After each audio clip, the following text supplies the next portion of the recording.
நம்ம இந்திய அலையன்ஸ், அதாவது திராவிட முன்னேற்ற கழகம் சேர்ந்து இருக்கக்கூடிய காங்கிரஸோட இருக்கக்கூடிய அந்த அலையன்ஸ் சொல்றேன்.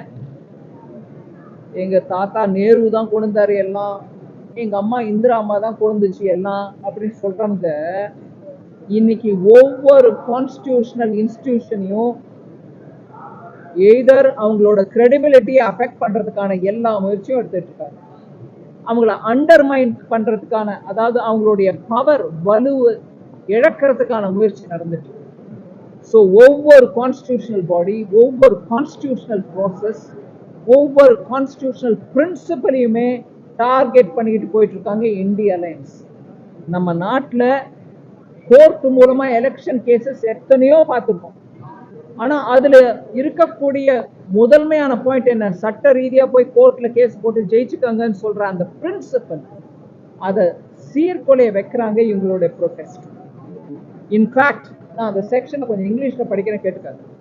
Section 21 of the representation of peoples act, இந்த எலெக்ஷன் நடத்துறதுக்கான சட்டம் ரெப்ரசன்டேஷன் ஆஃப் பீப்புள்ஸ் ஆக்ட் சொல்லுது,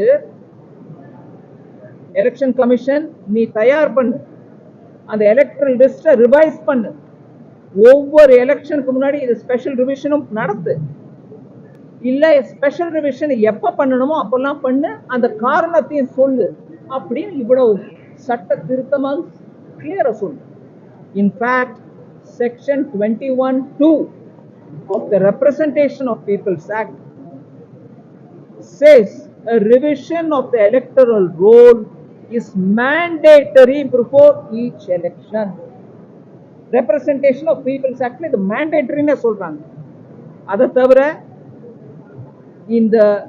இந்த கண்டிஷன் ஏதோ புதுசாவோ இல்ல ஆர்பிட்ரியாவோ எடுத்துட்டு வந்தது இல்ல, ஏதோ அவங்க நினைச்ச போது ஏதோ பண்ணிட்டாங்கன்றது இல்ல, சட்ட ரீதியா இருக்குது. It's been part of the election. ஒரு பல தசாப்தங்களா இது இருக்குது. எலெக்ஷன் கமிஷனோட உரிமை, அதே மாதிரி கடமையா இருக்கு. ஸோ இதை ஒன் பர்சன் ஒன் ஓட்டுங்கிற அந்த ஐடியாவோட நாங்கள் சொல்லிட்டே இருக்கோம். ரொம்ப முக்கியம், எலெக்ஷன் கமிஷனை பவர் இழக்க வச்சிடாதீங்க. இதுதான் நம்ம நாட்டுக்கு. ஆக்சுவலா வெளிநாட்டுல எல்லாம் இப்ப சொல்றாங்க, உங்க எலெக்ஷன் கமிஷன் எங்ககிட்ட வர சொல்லுங்க, எங்களுக்கு கத்துக் கொடுக்க சொல்லுங்க. அந்த இன்ஸ்டிடியூஷனை அண்டர்மைன் பண்றதுல முக்கியமா டிஎம்கேயும் காங்கிரஸும் முன்னின்று நடத்துறாங்க. நாங்க கேள்வி கேட்டோமே, நீங்க கொளத்தூர்ல ஓட்சோரி மூலமா ஜெயிச்சுக்கிறாங்க, அது யோசிங்க. மீடியாவும் அந்த கேள்வி கேட்கும். எங்க இவ்வளவு அனாமலிஸ் இருக்கு உங்களோட கான்ஸ்டுவன்சியில, உங்க அசம்பிளி தொகுதியில, அது யார் கரெக்ட் பண்ணுவாங்க? பின்ன அதெல்லாம் வேணுமா? இறந்தவங்க உங்க லிஸ்ட்ல இருக்கணுமான்னு கேளுங்க. சோ அதோட நிறுத்திக்கிறேன். செய்திகளை உடனுக்குடன் தெரிந்து கொள்ள கீழ்கண்ட கேபிள் மற்றும் டிடிஹெச் நெட்வொர்க்குகளில் எம்நாடு செய்தி தொலைக்காட்சியை காணுங்கள். பாதகம் செய்பவரை கண்டால் நாம் பயம் கொள்ளலாகாது பாப்பா, மோதி மிதித்து விடு பாப்பா, அவர் முகத்தில் உமிழ்ந்து விடு பாப்பா. அண்மை செய்திகளை உடனுக்குடன் தெரிந்து கொள்ள இணைந்திருங்கள் எம்நாடு தொலைக்காட்சியுடன்.